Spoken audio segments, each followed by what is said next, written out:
It's nice to think she won't be around for a while. My youngest brother was getting married, and I was busy getting ready for an overnight stay. I even took paid time off from work to leave our home, where I live with my in-laws. It's been a while since I did that. I was packing my overnight bag for the celebration when I heard my mother-in-law's voice behind me. "Never come back, and while you're at it, why don't you just get a divorce and leave?" she said.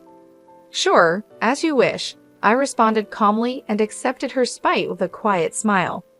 Leaving her sneering taunts behind, I stepped out of the house. Before I got too far, I said goodbye to our home. "Thank you for everything. It's been a long time." I don't remember ever being looked after by my mother-in-law, but somehow I felt very lighthearted. I pulled along a slightly oversized suitcase, rushing to where my beloved family awaited. I'll be staying at the hotel for 3 nights and 4 days. What comes after that remains a secret. My mother-in-law doesn't know that I will never return as a resident of this house. I'm Michelle Williams, a 53-year-old part-timer. While working at an office, I also manage our busy household. My husband Daniel and I are the same age, and our marriage has lasted over 31 years. It was an arranged meeting recommended by an acquaintance, but we're a couple who share similar values and get along well. The only loneliness comes from Daniel's job as a sailor. He works for a shipping company and can be away from home for over a year at times. Still, our relationship is good, and we are blessed with a son. We live in a house with my in-laws until recently. I was mainly responsible for taking care of my husband's grandmother, who lived with us. I used my income to hire a caregiver during the day. After that, I took care of her mostly by myself. This went on until my grandmother-in-law passed away. Michelle, thank you for everything over the years. Grandma must have been happy too. She was grateful to you until the end, Daniel said, his kind words bringing tears to my eyes. Surrounded by children to great-grandchildren, my grandmother-in-law was well cared for. In her younger days, when I was new to household tasks, she taught me how to live properly.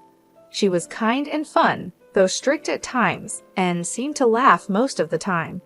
Thanks to her, I could keep my job from my younger days and work part-time even during caregiving. Despite caregiving being a significant burden, now that it's over, I find myself cherishing those days with nostalgia. I never imagined that the environment around me would change so drastically right after that. Daniel, due to his job on the ship, often has to be away from home for long periods. I'm proud of him for his important work in American logistics, but living with my in-laws puts me at a disadvantage. The moment my grandmother-in-law passed away, my mother-in-law's attitude changed dramatically. Previously, she would try to appease me with sweet talk while dumping all the caregiving responsibilities on me. But as soon as the caregiving ended, she began to disregard me. When she went out, she would deliberately exclude me from the souvenirs, and when we passed each other in the house, she would bump into me on purpose. Her overly hostile behavior was so shocking that I couldn't help but be surprised before feeling disgusted. Moreover, my son Adam, who happened to be visiting, said something to me. "Hey, Grandma started saying nasty things again. It's an old story, but when Adam was just 5 or 6 years old, there was a significant incident with my mother-in-law. She filled Adam with baseless accusations against me, and upset, Adam reported this to the whole family. Your mom is cheating. She's going to leave you eventually. That woman is no good. She doesn't work and she's all bad. Your dad hates her too. That's why he doesn't come home. You got that?" I was shocked to learn she had been teaching him such lies. I wasn't cheating, and despite working every day and doing household chores, I was truly busy. Moreover, the reason Daniel was absent was genuinely because of work. That's such a joke. It's ridiculous to take it seriously anyway. Such a small kid won't understand anything, my mother-in-law sulked, and my father-in-law was also furious about it. I was too busy comforting a sad Adam to worry about anything else. Later, when Daniel came home, I felt relieved as he changed his demeanor and scolded my mother-in-law.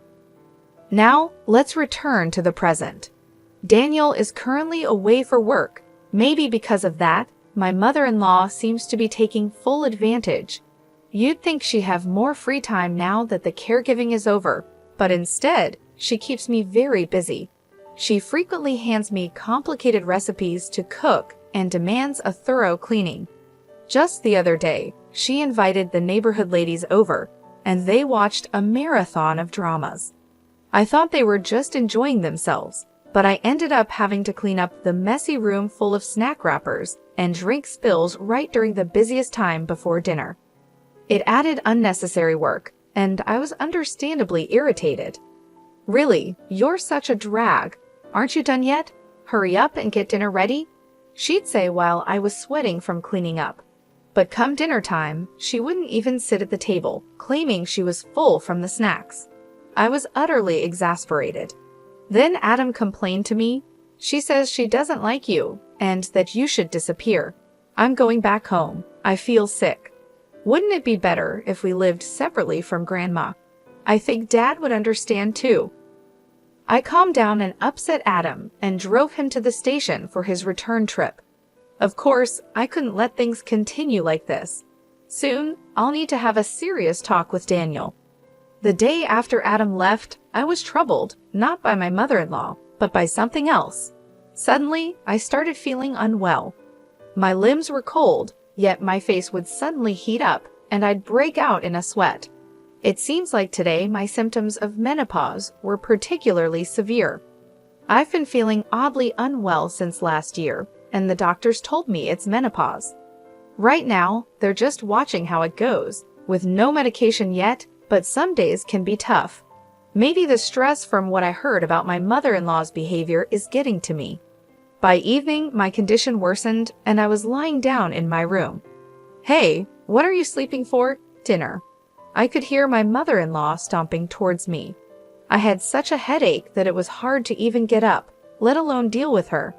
I thought about pretending to be asleep, but she suddenly yanked off the blanket, and I reluctantly sat up. "Dinner." She clapped her hands as she demanded dinner. If she wants dinner, she should make it herself.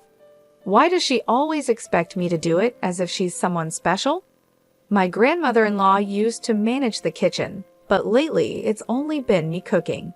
My mother-in-law only steps into the kitchen when Daniel is home, and even then, she barely does more than arrange the plates. Maybe she can't cook at all. I'm feeling unwell. I think it's menopause, but I really can't do the housework today. "Please, can you make dinner today?" I managed to say, feeling utterly tired. My mother-in-law had severe menopause symptoms herself. I had already moved in with them and had my fair share of her snapping at me, so there's no doubt about it. I thought she'd understand the pain if I mentioned it was menopause. However, her reaction was the exact opposite of what I had hoped for. With a snort, she suddenly turned a bag over my head. "What?" I let out a small scream as something showered down on me in the dim room. Just waking from sleep and feeling sick, I couldn't tell what it was at first. A moment later, I realized it was the smell of potatoes. The bag she turned upside down was nearly empty, but she had sprinkled me with snack crumbs. The sheer unexpectedness of it left me dumbfounded for a moment. "Don't be lazy," she said with a click of her tongue, and then left the room. Here I was, bedridden and in pain, being yelled at.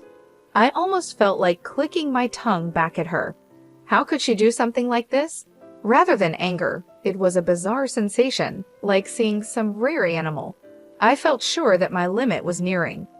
About half a year later, I had taken some paid leave from work and was preparing for a trip. It was for my younger brother's wedding. He had been living with his girlfriend for a few years, and they were finally tying the knot. Their home is in Michigan, and they wanted to have the wedding there. Since it's quite far from here, I booked a hotel for a 3-night, 4-day stay. I decided to take the trip and participate overnight. My younger brother offered to cover the hotel costs, but I declined. Since the date of the ceremony was set according to my schedule, I wanted to pay for it myself. It's a small ceremony with just the family, but it's a rare opportunity for all the relatives to gather, so I'm looking forward to it. Since nobody else would likely prepare meals in my absence, I decided to make a week's worth of meals in advance the night before leaving, while we were eating dinner. I told my in-laws about the meals I prepared and stored in the fridge. My father-in-law thanked me, but as usual, my mother-in-law seemed displeased with everything about me. "Why are you even going to your brother's wedding? It's just a remarriage, isn't it? Probably nothing good," she said with a frown, and my father-in-law glared at her. "Actually, both my brother and his partner are marrying for the first time," I replied. My mother-in-law burst out laughing with a rude expression. "First marriage at 41? There must be something seriously wrong with him to be single that long. Your brother's at a good age, yet he's having a flashy wedding. Shameless." She seemed to be confusing him with another brother, or had completely forgotten about my family's structure. In fact, I have 3 brothers. The youngest brother and I have a 15-year age gap, so he's still quite young. "No, it's my youngest brother who's getting married. He's in his early 33s, and his partner is in her 24s, I explained, shrugging. My mother-in-law raised her eyebrows, offended by the correction, but soon twisted her face into a sneer again. "How creepy. His partner is 24. That's like a parent and child," she said. I was astonished at her refusal to listen. This time, even my father-in-law seemed to realize the mistake, clearing his throat. I swallowed a sigh as I responded, "It's not 24, she's in her 24s. They are only 5 or 6 years apart. Doesn't that sound normal to you? I talked to her over video call the other day, and she seemed like a very sensible young lady." I ended the conversation with my in-laws and started preparing to leave. At the venue, I should see Adam and my parents as well. I packed a beautiful outfit for the ceremony into my suitcase and meticulously checked for anything I might have forgotten.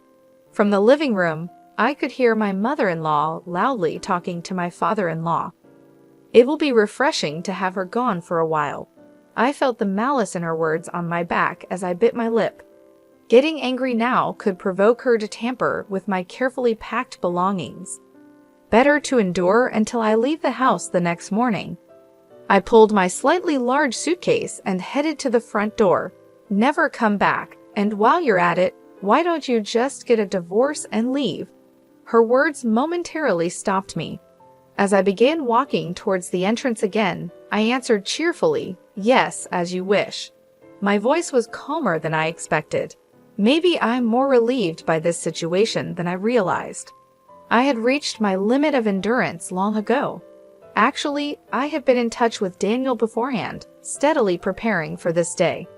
"Just stop with the nonsense and really do it soon," my mother-in-law scoffed, munching on snacks and laughing early in the morning. It's surprising how much she can eat just after waking up. I decided to walk to the station. As I left the house, before getting too far, I looked back at our familiar home and said with emotion, "I really owe this house a lot."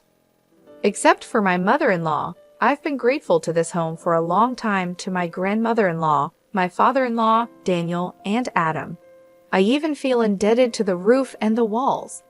But I can't recall ever needing my mother-in-law's help. Somehow, I feel incredibly lighthearted. I hurried to the place where my beloved family was waiting, pulling a slightly large suitcase behind me. I plan to stay at the hotel for 3 nights and 4 days. After that, I'm set to move into a new place where I can live alone. I met up with Daniel at my brother's wedding venue. We had planned this beforehand. The reason the wedding was scheduled at this time was so Daniel could be sure to attend. "Hard day, huh? Got this for you," Daniel said with a lonely smile, pulling out divorce papers. His name hadn't been filled in yet. We were both going to sign it, mutually agreeing it would be our final joint task as a couple. "Thanks. Let's write it when we get back to the hotel. I booked a twin room. Hope that's okay. Though it's sad for my brother getting married today, this is also a new beginning for us. I hope it's okay that our signing the divorce papers happens on the same day as the wedding. I won't announce it in front of everyone today, but we'll have to make it known later that we've divorced. Of course, A double would have been fine too. Thanks for booking. Daniel and I smiled affectionately at each other. No one could possibly imagine that in a few hours, we'd be signing divorce papers. I marvel at how heavy a single piece of paper can feel. Filing this means we won't be husband and wife anymore after being together for over 31 years. Just one sheet is all it takes. I'm truly sorry. Daniel apologized, but I shook my head. Being with Daniel was always genuinely happy for me. I knew when I married him that he wouldn't be home much, and there was nothing I disliked about that. It was just his mother that I could never get along with. Don't apologize. You were a wonderful husband. Let's be good friends from now on, I said with all the fondness I felt. Tearfully, Daniel took my hand. Thank you for everything, Daniel repeated, making me tear up as well. I secretly decided to attribute these tears to happiness for my brother's wedding. The next day, Daniel went back to his parents' home alone. He explained the situation to his in-laws. At first, my father-in-law was just shocked by the sudden mention of divorce, but when he understood the full story, he became furious. How dare you drive out someone who cared for my mother until the end? He shouted angrily, causing my mother-in-law to visibly panic. While I was primarily involved in caring for my grandmother-in-law, including the physically demanding tasks like bathing, my father-in-law, who had been strong since his youth, helped me towards the end. He also took care of turning our bedridden grandmother in bed. In a way, my father-in-law and I were caregiving partners. However, my mother-in-law really hadn't helped with anything. It seems my father-in-law had been silently resentful about this. You've been terrible at housework ever since you married into the family. I kept quiet because you gave birth to our son, but you used my mother's leniency as an excuse to avoid helping out. You're nothing like Michelle, who did everything. His grievances escalated. My mother-in-law tried to retort when compared to me, but my father-in-law started speaking before she could get a word in. It should have been you who left. To think we lost a hard-working daughter-in-law like that.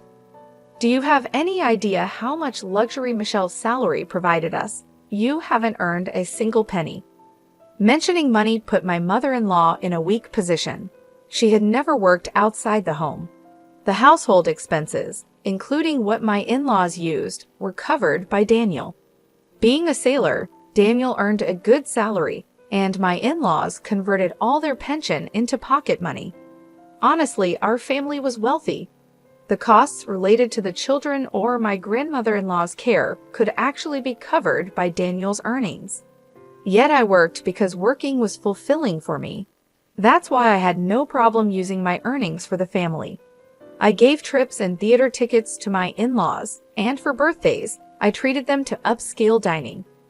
Truthfully, these gifts were also investments in securing some time for myself. It's not too late, Daniel. Go apologize now and ask Michelle to marry you again, my father-in-law finally said. Realizing how precarious her position was, my mother-in-law was utterly distraught. But it was too late. She couldn't prevent the consequences of her actions from coming back to haunt her. This is the house I built. You leave. My father-in-law, finally enraged, began to drive my mother-in-law out. Understandably, she resisted vehemently, screaming and scratching at her hair in frustration.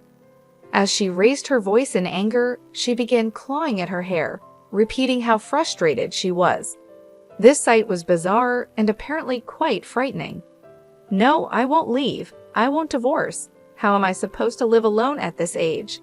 In the end, she cried out in resistance, but she was no match for my physically imposing father-in-law, who dragged her out of the house. He firmly shut the door and even locked it. My mother-in-law clung to the front door, crying loudly enough that the neighbors, shocked by the commotion, called the police. Reluctantly, my father-in-law opened the door when approached by the police, but his anger did not subside for several days afterward. My mother-in-law and father-in-law lived as if they were separated within the same house. They didn't speak a word to each other and avoided even looking at each other. Whenever my father-in-law entered the same room, my mother-in-law would flee in fear, Such a life couldn't continue, and ultimately, my father-in-law called his daughter, who lived far away, to hold a family meeting. "I'm going to divorce her," he declared. But his daughter showed sympathy for my mother-in-law and opposed the idea, making the discussion difficult. Daniel then detailed the situation, confirming each instance of harassment I had endured. She had even lied to our son, trying to turn him against me. Daniel presented emails he had asked our son to write, recalling those times as evidence. He also spoke about the suffering I endured during my menopause. To this point, my father-in-law, who had witnessed it, expressed his disapproval. I hadn't known, but he had told my mother-in-law to stop such behavior. He had advised her to apologize, but she hadn't followed through. And now this incident.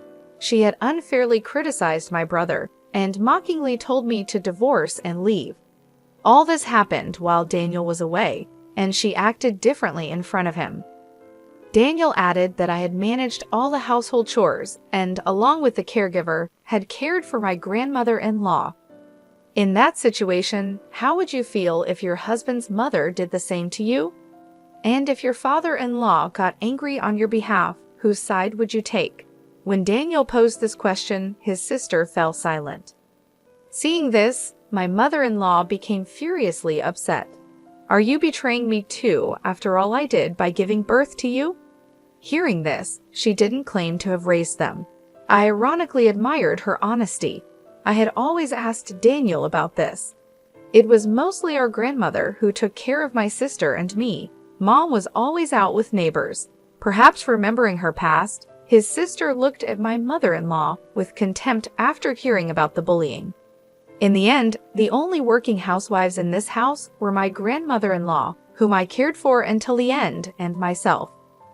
My mother-in-law was indeed the mother who had given birth to 3 children, but when it came to housework, she mostly just wanted to reap the benefits without doing much work. By reflecting on this, her habitual negligence was finally noticed by the family, completely undermining her position. Realizing her situation, my mother-in-law stopped her tirades and began to sob. In the end, it was decided not to divorce out of pity, but my father-in-law is considering separating from her. Upon hearing this, I expressed my desire to meet with my father-in-law. All these events after my departure were relayed to me by Daniel. If Dad was going to get so angry now, he should have helped Michelle from the start. But then again, what can I say when I wasn't there? Daniel sighed despondently, sipping his hot coffee. We were in our favorite cafe, a place we had liked since our younger days. Daniel ordered a coffee, and I chose a soft drink, which I hadn't had in a very long time. As I finished hearing about my mother-in-law's disgraceful behavior, I smiled softly. Don't be too hard on yourself. You were away because of your job, right? It's an important job. There are many people who rely on you. I understand that. My words of encouragement weren't false. Daniel's job is admirable, being a sailor supporting people's lives by working in maritime shipping, sometimes away for years at a time. I think that's incredible. That's why I've been putting up with it, but I'm sorry for this time. I still like and respect you, but I just couldn't bear being family with your parents anymore. I finally managed to say the words that had been stuck in my chest for so long. Daniel looked a bit sad, but nodded in understanding. He didn't blindly side with his parents just because they were his family. He understood the situation fairly, which made me incredibly happy. I couldn't help but smile broadly, and Daniel looked at me as if dazzled.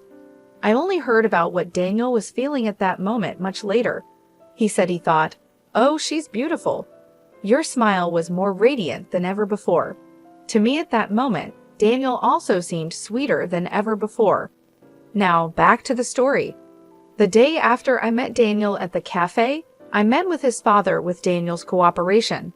It was time for the final act of my revenge. When Daniel's father arrived at the cafe, he was dressed a bit more stylishly than usual since he was going out. After some small talk about the weather, I quickly brought up the main topic. I heard from Daniel that you're considering separating from your wife. It's fine while you're still healthy, but it'll be tough on your own later, right? Especially after all the commotion. If you really do decide to separate, I'm willing to help with caring for you in your later years." His father clearly looked pleased by this. Daniel's sister lived far away, and his son Daniel could be away for long periods at sea. He had never been one to do much around the house like cooking, cleaning, or laundry. He would surely appreciate my help, having taken care of his mother until the end. "Of course, I'll separate from her." "No, wait, maybe it's better to divorce," he said, furrowing his brow and crossing his arms. I was hoping that my almost certainly ousted mother-in-law would go from almost to definitely ousted, but it seemed the situation was developing even more unfavorably for her. If I suddenly dropped dead, she'd probably make a big fuss, wouldn't she? Better to divorce her properly before that. "That's definitely better," he continued. Daniel looked as if he wanted to say, "Here we go again," as his father began speaking more decisively. His father has a tendency to act swiftly once he's made up his mind. Sometimes he even goes a bit too far, but that's just his nature. Knowing this, I felt a sense of satisfaction as the situation unfolded. I nodded in agreement with a grin. "You really do think things through. I'm impressed by your foresight," I said, knowing how to handle him after living with him for so many years. Pushing him a little like this would likely lead him to actually do it. Daniel chuckled, sensing my intentions, but chose not to stop me. He was probably more angered by my mother-in-law's behavior than I was. His father, energized, stood up to go get the divorce papers right then.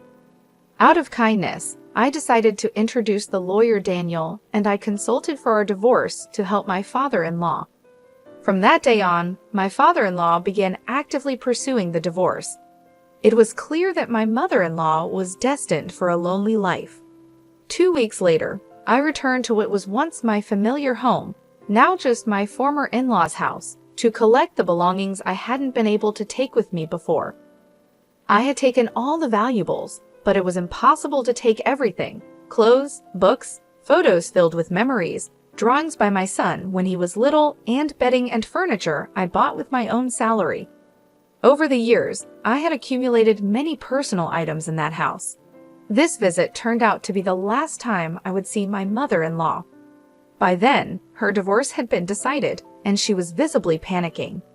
As I went to collect my belongings, she began to kneel before me, her face pale as she started apologizing.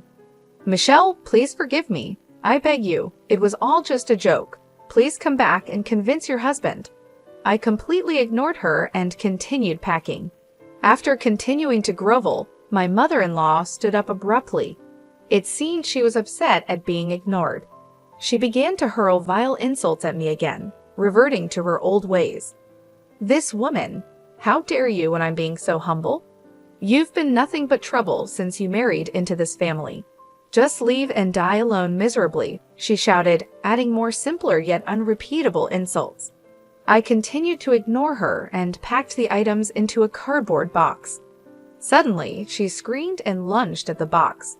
Taken aback, I dodged, and she ended up overturning the box that contained neatly folded clothes. The clothes were scattered all over the floor. She then began stomping on and kicking the clothes like throwing a tantrum.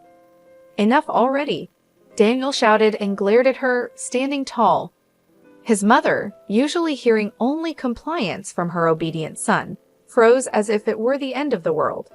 I held back Daniel with one hand and turned an emotionless face towards my mother-in-law. "I am no longer your daughter-in-law. You are no longer my mother-in-law. Our relationship is completely over. Thank you for nothing. I was helped by your mother and father-in-law and your husband." I swiftly stepped around the scattered clothes without bothering to fold them again. I just stuffed them into the box and lifted it up. "Don't touch my things, stranger. Goodbye." I tossed those final words at the disheveled mother-in-law and quickly left the room.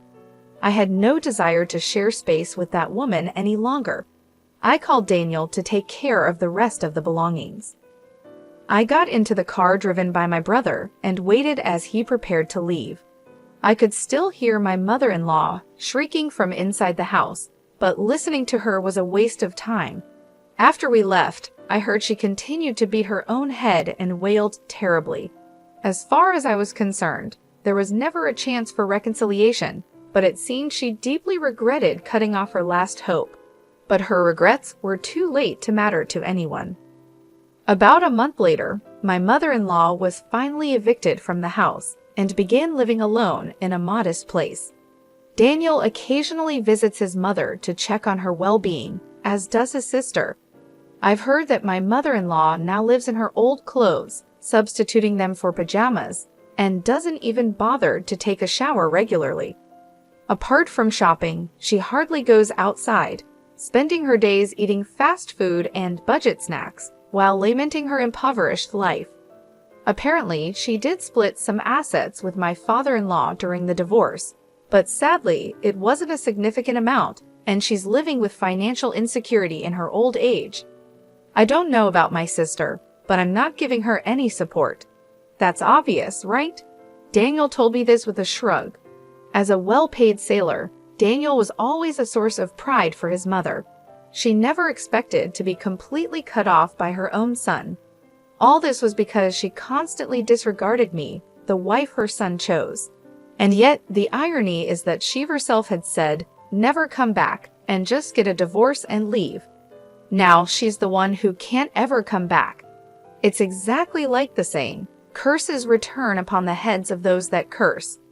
She should have been prepared to face her own misfortunes if she wished ill on others. 5 years after the divorce, I'm enjoying a peaceful life alone with my cat in an apartment about a 25-minute drive from what used to be my in-laws' home. I found this place after looking for somewhere convenient for commuting to work. The rental is pet-friendly and welcomes animals. It's a lovely place with good sunlight. I still visit my former father-in-law's home once a week to cook him various dishes. Our relationship has improved since the divorce. My sister-in-law, who lives far away, can hardly look me in the eye, given how much I still help out. Daniel and I still keep in touch. In fact, when he returns from his long sea voyages, we make sure to go on dates. It's almost like we're courting each other anew. We go to movies, visit museums, and despite being somewhat new at this, our relationship feels fresh and exciting. We spend hours on the phone and exchange messages, finding it surprisingly enjoyable. Adam, who visits us on his days off, jokes about our fake divorce, saying, "You two just went back to being lovers, didn't you?" But the truth is, Daniel and I never were lovers before. Our marriage was arranged, and we never really had a period of romance. So now, it's like I'm building a romantic relationship with him for the first time. We even have a secret pact. If we ever find ourselves completely free from having to deal with his mother, whether she passes away, moves in with his sister, or goes into a facility, then we'll remarry. Daniel suggests that this would be when no more welfare checks on his mother are necessary. Discussions about whether his sister and her husband will start living with her or place her in a facility have already begun. Our reunion might not be so far off after all. After more than 31 years together and now nearing our 55s, it feels somewhat embarrassing to talk about this, but I'm thrilled at the prospect of experiencing true love with Daniel, whom I've always cared for deeply.